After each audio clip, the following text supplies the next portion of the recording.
camera. All right. And if you would, just start with your name and then spell it for me, please. Go ahead. Bonnie Steinman, Bonnniesteinman. And what would be your title and the company name? Hophead Farms is our company. I have to think of a title. CEO, CFO, CEO, Chief Grower, Chief I Hop? was Chief of Whoop-Ass, so I didn't choose something Chief of else. Whoop-Ass, we've got that. We've got that on file. You got that, Greg? The first time I've heard it. But we do need a title if you can think of one later. Are you Okay. Growers, what are you, operations man, operations? Jeff is head of operations, Okay, what would you, what's and your, I'm what's your brewer day? relations. Public relations? Yeah. Okay. There you go. Excellent. And you can just look at Matt. We're good. All right. Okay. All right, Bonnie, we're just going to start off, and as I say, start. But here we are in this amazing building that's got this fantastic, monstrous piece of equipment. Tell me all about what is Hophead Farms? What is it all about?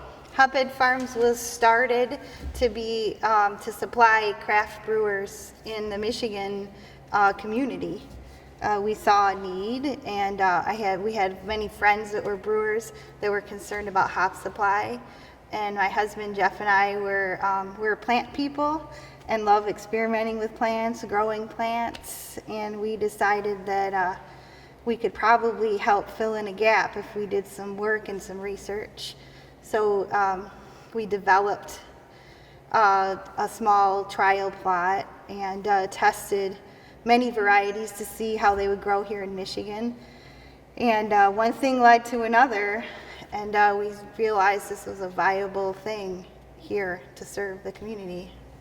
Well, that's fantastic. So tell me a little bit. So, I mean, obviously we're on a 30-acre farm, and you grow hops. So what do you do with them? I mean, like, tell me, how does it all happen here?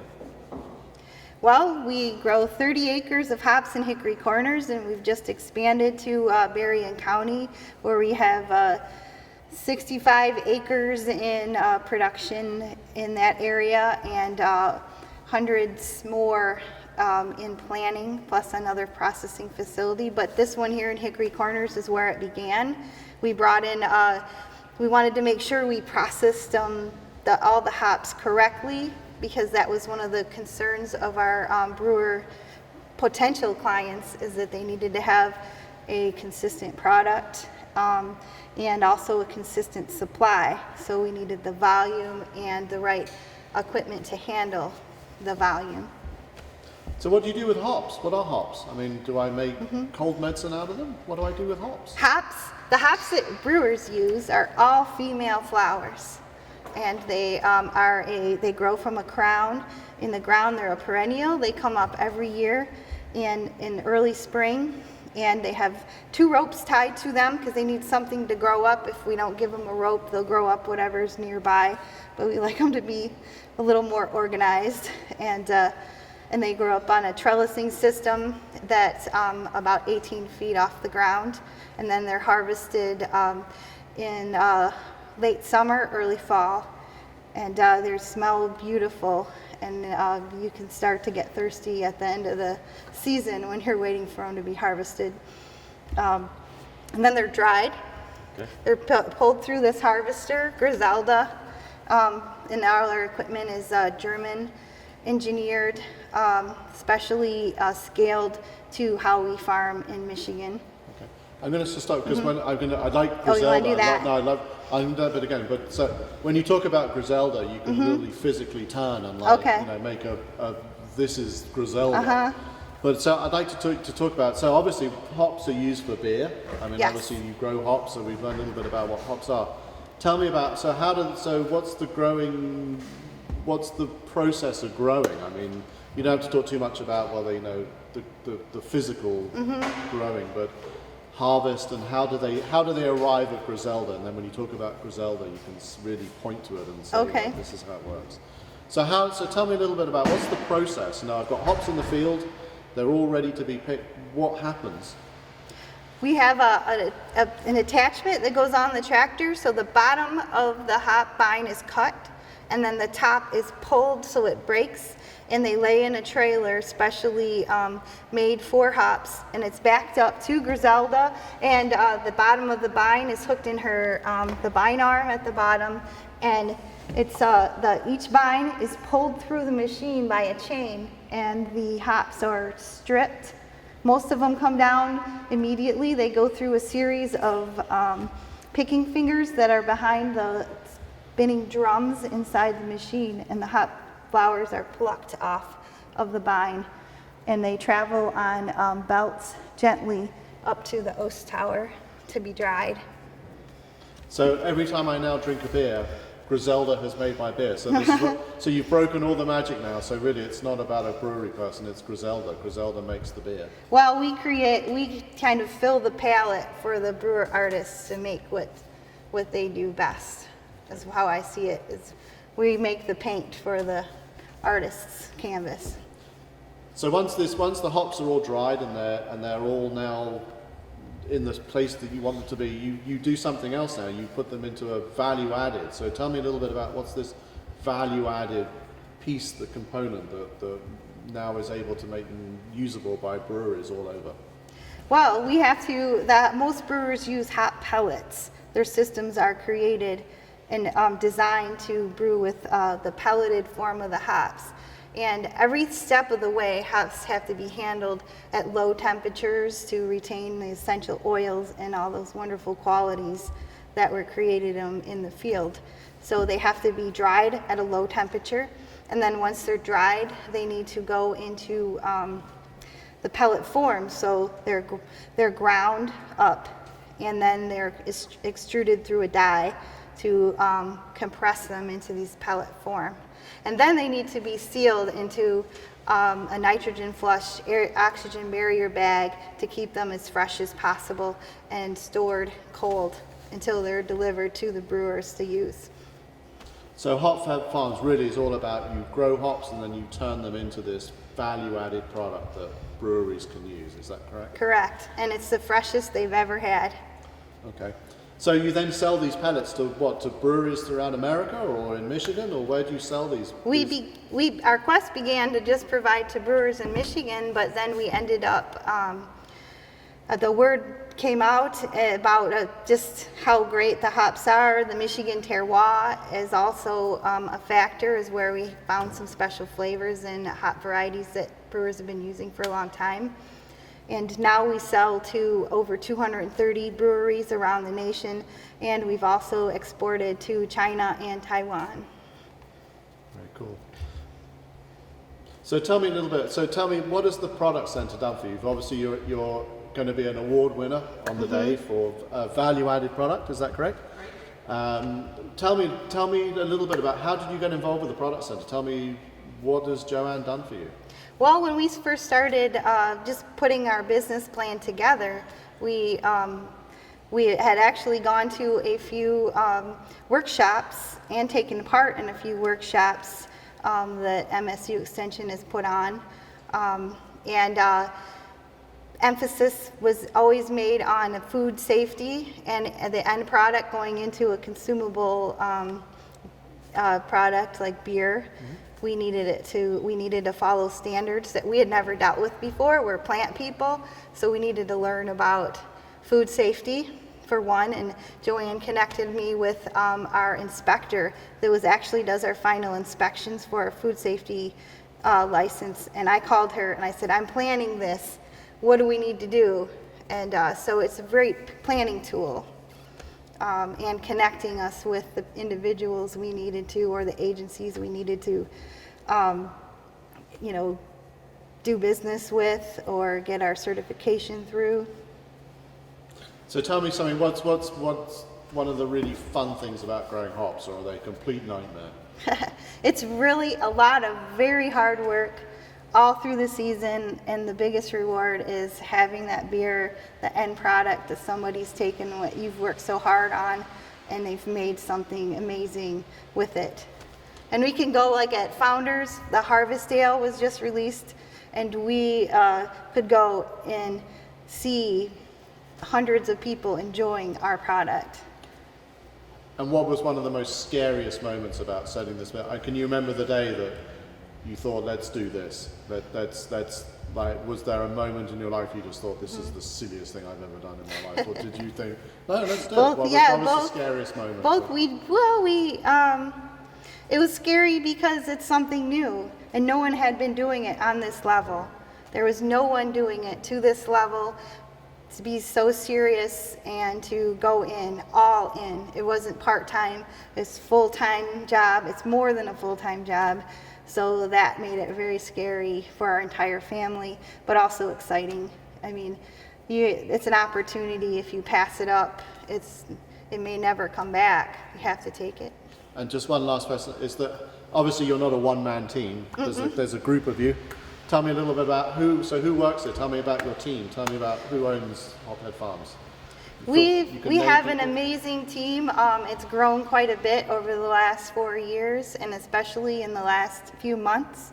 I began the company alongside my husband Jeff and a partner, Nunzino Pizza, who came from the soybean trading background, and also as part owner of a brewery. So we had a different angle on it.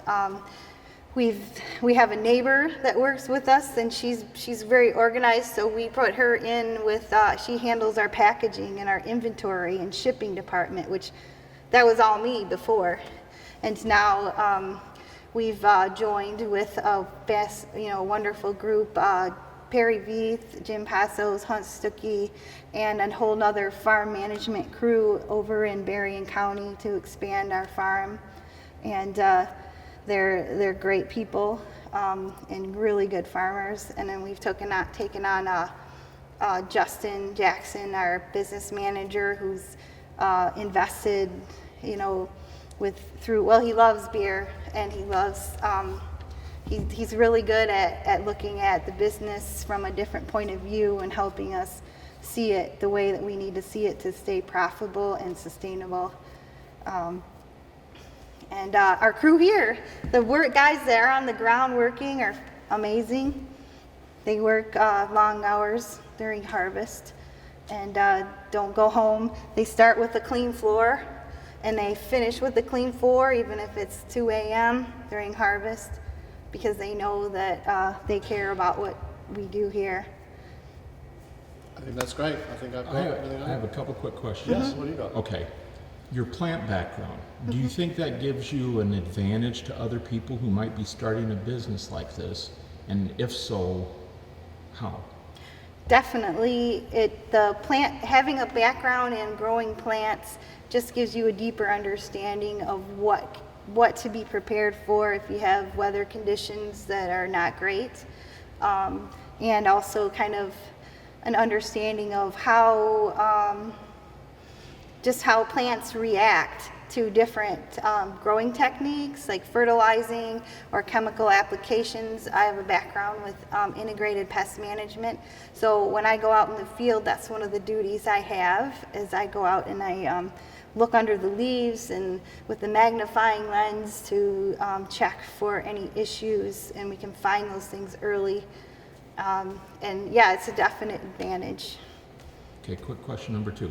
You've got the samples over there in the cooler, so can you talk a little bit about those companies taking your hops and using them in your product? You know what I'm talking about? What you showed me in the Yes. cooler? We work with the fresh product.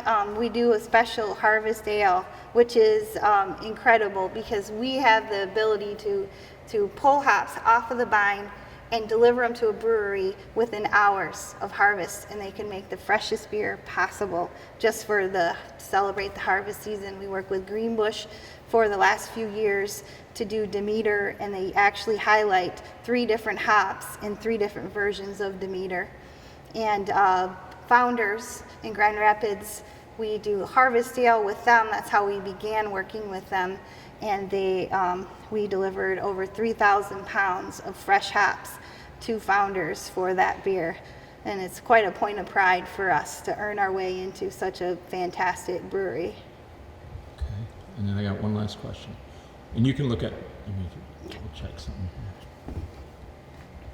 Do you know a particular beer that your hops are really used in? Like if you go into a bar and you see a bottle of beer? I mean, do you go, oh, that's hophead beer? A lot of them, yeah, and we have a few small breweries in town in Kalamazoo that everything they can get, they from us they What use. about a national beer that everybody might recognize? So like Bell's Bell's Is that a hop? Midwestern Pale and Bell's Christmas Ale. That might be nice. Hold that thought. We'll let Okay. And you can look at Matt when you answer, but what puts a smile on your face every day when you come to work and you're working in? He's laughing. Okay. If there is a smile that, but what seriously? What puts a smile on your face every day when you come to work at your hops farm? I love working with brewers. I love the diversity in the group, the community, and if I'm having a down day, I visit a brewer and I say, what can I do to help? What are you brewing today? What can I do? And how can we do something better for you so that we can make a new beer today or design something, a new process that you can use our hops with. Thank you, that's great. And then I'm really interested, if you could just make one sentence and just say, if you walk into a bar and you see a beer of whatever that name was, you're drinking Hophead Farms, they'll love that because next time they'll look for that beer. So what's the beer that is exclusively made by, not exclusive, but is made with all Hophead hops? It's not, let's see. Is there one that's... Sometimes it's not the entire, I think I'd like to highlight Bell's Christmas Ale because That's a nice it's So- a Michigan ingredient. So if you could turn beer. around and say, at Christmas time when you're drinking a bottle of that, you're drinking Hophead Farms hops. Okay. That would be nice. I don't. Can you remember that? I mean, just Yeah, yeah. So you can just you can say it to me, but Yeah. just like that sentence. If you walk into a bar this Christmas, or if you're drinking a beer this Christmas and it is this, it's going to be our hops. That'd be very nice. We'll just see how you do. When you enjoy a glass of Bell's Christmas Ale, you'll be drinking our Chinook hops, which it's, I don't know. No, it's fine. Yeah. It's not, it's released in November. Okay. And it's all Michigan ingredients, it even has Michigan barley in it. Well, just say Michigan. So, Artisanal is something that if you're in the food world, you get it. But I just stay with Michigan ingredients, Michigan hops or Michigan whatever. Try that again, just see if we can get that. So this Christmas, if you're drinking a beer you're using Hophead hops and all Michigan ingredients, it would be great. Wait. I'll say, how about if I say, when you enjoy a bottle of Bell's Christmas Ale, you're having a glass with all Michigan ingredients. Including Hophead Farms hops. So just do that. Try that one. So this year, I'm sorry. Yeah, it's all right. No. Let's see. So this year when you're enjoying a glass of, you're using Michigan ingredients and Hophead hops. This year, when you're enjoying a glass of Christmas Ale from Bell's, I'm having trouble with the second part of the words, like you're enjoying, you're having. You're enjoying Michigan ingredients and Michigan. Okay, I got it now. and Hophead Farms. This year, when you're having a bottle of Christmas Ale from Bell's, you're going to be enjoying hops from Hophead Farms and barley from Michigan. Perfect. Excellent. Would you like to sing while we have you hooked up? Now, what I think would be wonderful is to get all three of them to say we are Yep. Hophead